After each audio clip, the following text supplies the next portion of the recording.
Agentlik tomonidan Yevropada xavfsizlik va hamkorlik tashkiloti moliyaviy ko'magida davlat organlari va tashkilotlarning ochiqlikka mas'ul xodimlarini o'qitishga qaratilgan e-learning ta'lim platformasi ishlab chiqildi. Platformaning joriy qilinishidan ko'zlangan maqsad davlat organlari va tashkilotlarning ochiqlikka mas'ul xodimlarining malakasini oshirish, ularning o'qishini doimiy ravishda tashkil etish hamda malaka oshirish tadbirlariga barcha mas'ul xodimlarni jalb etishdan iborat.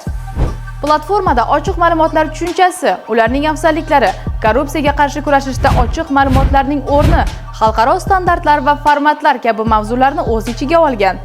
Ochiq ma'lumotlarga kirish hamda ochiqlik bo'yicha davlat siyosati mavzularida ikkita kurs ishlab chiqilgan.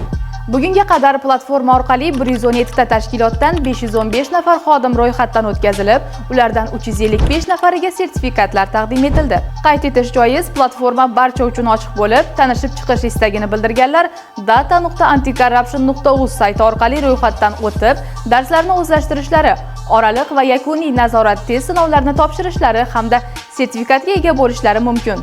Yil yakuniga qadar platforma orqali tuman, shahar hokimliklarining ochiqlikka mas'ul xodimlarini o'qitish rejalashtirilmoqda.